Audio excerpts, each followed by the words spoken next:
Those plexi plastic doctors, they're your special friends. They see you every night. Led Zeppelin got the mythology. The hammer of the gods, the four symbols, the Hindenburg going down in flames on the album cover all of it.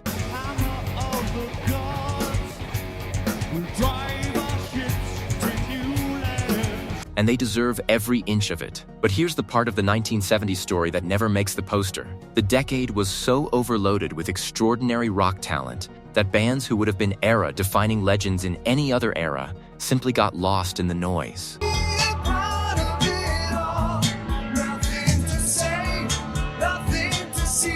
Some of them influenced every band that came after them without ever receiving the credit. Some of them made albums so good that critics are still running out of words. Some of them had their careers destroyed by managers, record labels, and the specific cruelty of an industry that chewed through talent like it was disposable. These are 10 bands who burned as bright as Zeppelin, and who history barely paused to acknowledge. 10. Montrose. Tom Scholz of Boston once told Sammy Hagar that the 1973 Montrose debut album was the Bible. Eddie Van Halen covered Montrose tracks during Van Halen's early club shows. Move on out.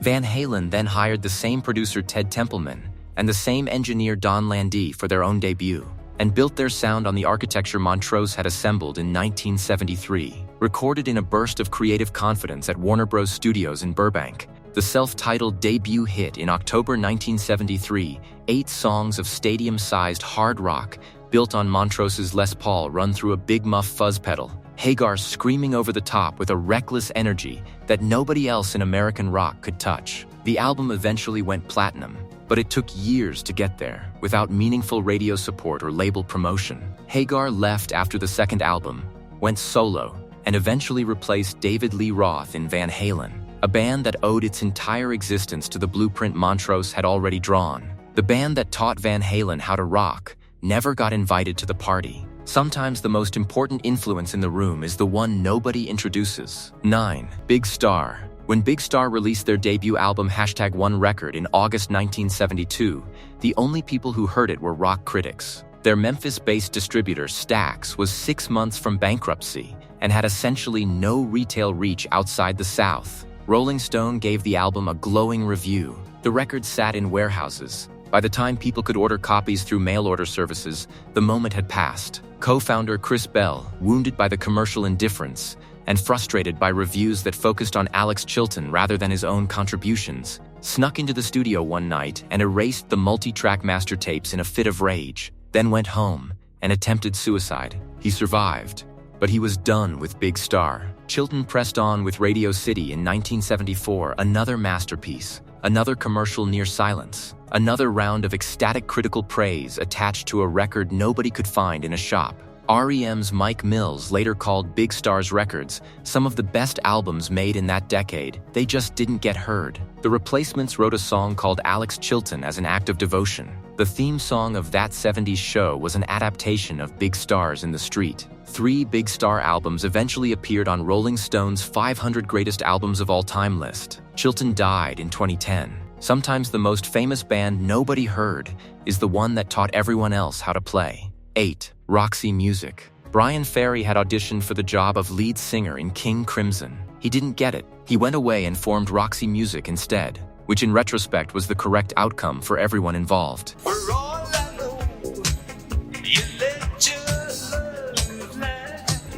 The band debuted in 1972 with one of the most audacious first singles in rock history, Virginia Plain, a 2-minute and 58-second art rock explosion with no discernible chorus, a title that didn't appear until the final line, and a lyric so densely surrealist that listeners spent years trying to decode it. Virginia Plain hit number 4 on the UK singles chart, and Roxy Music's Top of the Pops debut in August 1972 became one of the most talked about television performances of the decade. Brian Eno left after the second album, and the band continued on a trajectory from glam art rock towards sophisticated pop, scoring 8 consecutive UK top 10 albums and influencing everyone from David Bowie to Duran Duran to Pulp. In America, they barely registered. The band that invented art rock, that handed post-punk its entire aesthetic, that David Byrne and Brian Eno both cited as a primary influence, remains almost entirely unknown outside of dedicated music communities on the western side of the Atlantic.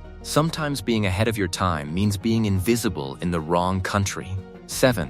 Wishbone Ash. In 1969, drummer Steve Upton and bassist Martin Turner were auditioning lead guitarists for a new band in Torquay, Devon, and couldn't choose between two candidates, Andy Powell and Ted Turner, so they kept both. That accidental decision invented twin lead guitar as a rock architecture. Nobody had built a band around two lead guitarists playing harmonized lines in counterpoint before Wishbone Ash. Speak jazz all around, keep my face on the ground. The Eagles heard it and applied it to California country rock. Thin Lizzy heard it and applied it to hard rock. Judas Priest and Iron Maiden heard it and built their entire guitar identities on it. Steve Harris of Iron Maiden said in 2011, "If anyone wants to understand Maiden's early thing, in particular the harmony guitars, all they have to do is listen to Wishbone Ash's Argus album." Argus, released in May 1972, reached number 3 on the UK Albums Chart, was voted Best Rock Album of the Year by readers of Sounds magazine, and Best British Album by Melody Maker. It was recorded in January to March 1972, a sprint of creativity that produced something critics still call one of the great early 70s albums. Wishbone Ash never broke America, never became stadium-level famous, never received the commercial reward proportional to their influence. They are one of the most consequential bands in rock history and one of the least celebrated. Sometimes the most important thing you do is the thing everyone else takes credit for. 6. Badfinger. Harry Nilsson was at a party in 1971 when he heard a song playing from another room and assumed it was an unreleased Beatles track. He followed the sound until he found the record. It wasn't the Beatles, it was Badfinger, a Welsh band signed to Apple Records. Little time, little trouble, better day. And the song was Without You, written by Pete Ham and Tom Evans. Nilsson covered it, took it to number 1 on both sides of the Atlantic in 1972, and the song has since been covered by more than 180 artists. Badfinger had 3 consecutive top 5 American hits, Come and Get It produced by Paul McCartney, Day After Day produced by George Harrison and featuring Harrison on slide guitar, Baby Blue produced by Todd Rundgren, and an origin story that included playing on George Harrison's All Things Must Pass and being the first band signed by the Beatles' Apple label. Siphoned their money into escrow accounts he controlled. Financial statements later revealed Polly earned $75,744 in management commissions during one period when Pete Ham received $5.959 in salary. Warner Bros. Terminated the band's contract. Pete Ham, who had left behind a note calling Polly a soulless bastard, hanged himself on April 23, 1975. He was 27. 5. Little Feat. Lowell George was fired from Frank Zappa's Mothers of Invention in 1969, Zappa's stated reason being that George had written a song called Willin' that contained references to drugs, which apparently exceeded even Zappa's tolerance for transgression. George took the song and formed Little Feat around it. By 1973, he had assembled one of the most musically extraordinary bands in America, a Los Angeles group fusing blues, country, funk, New Orleans R&B, and rock in proportions nobody had previously attempted or achieved, built around George's devastating slide guitar and a rhythm section tight enough to stop traffic.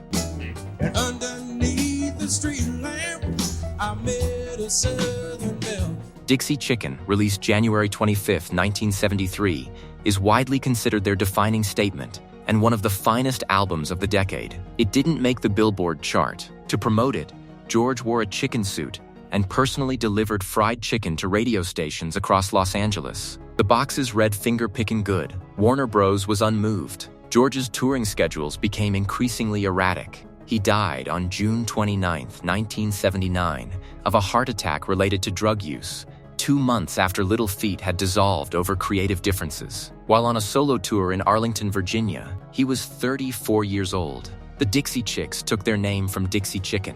Sometimes the most brilliant person in the room is the last one to make it home. 4. Spirit. Randy California was 12 years old when he started taking guitar lessons from Jimi Hendrix in New York City, a biographical fact so extraordinary that it sounds invented and yet is documented. Nature's way of telling in a song. California formed Spirit in Los Angeles in 1967 with his stepfather Ed Cassidy on drums. And by 1970, the band had recorded 12 Dreams of Dr. Sardonicus, an album so far ahead of its time that the rock press of 1970 didn't know what to do with it. California played a guitar riff on a 1968 Spirit track called Taurus, a descending figure in A minor, that bore such a striking resemblance to the opening of Stairway to Heaven that Led Zeppelin were sued for copyright infringement in a case that went to the United States Court of Appeals. The court ultimately found in Zeppelin's favor in 2020, ruling that the two riffs were built on a common musical figure,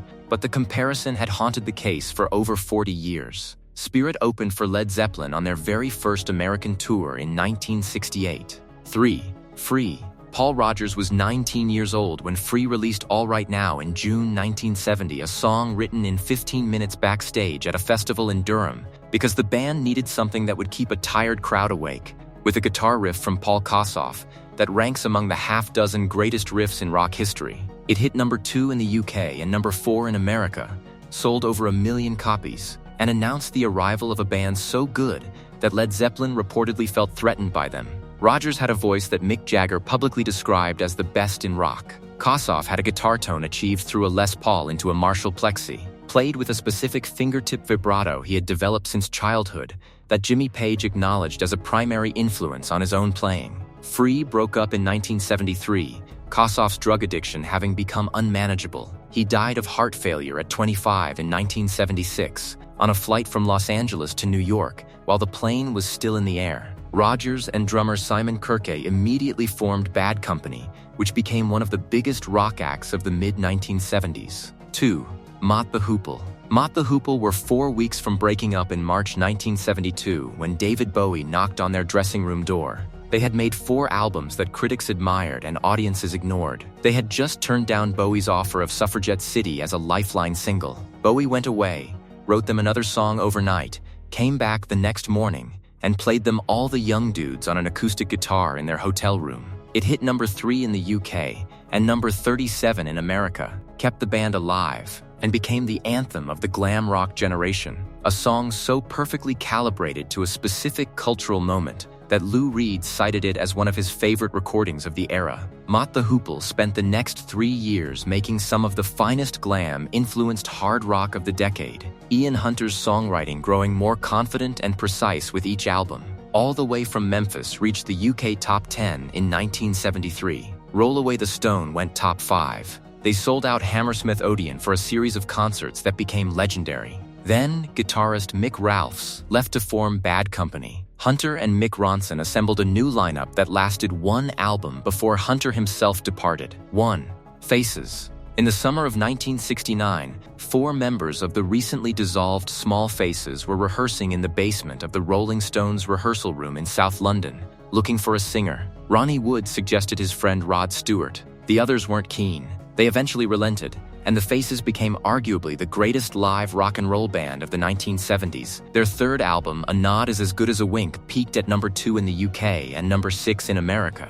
John Peel called them his favorite band. Keith Richards called them the best rock and roll band in the world. The tragedy is structural. Rod Stewart's simultaneous solo career meant the band's finest recordings, Maggie May, Gasoline Alley, Reason to Believe, were credited to Stewart alone, splitting the legacy clean in half. He left in 1975. Ronnie Wood joined the Rolling Stones. Ronnie Lane contracted multiple sclerosis and died in 1997, having spent his final years playing smaller and smaller venues until he couldn't play at all. Sometimes the greatest rock and roll band that ever lived is the one whose singer kept the best songs for himself. Led Zeppelin were extraordinary. Nobody is arguing otherwise. But the 1970s didn't produce one legend. It produced dozens. And most of them never got the credit they earned. Badfinger got destroyed. Big Star got ignored. Free lost their guitarist at 25. Which of these 10 deserved the bigger story? Drop your answer in the comments and subscribe for more music history that almost didn't survive.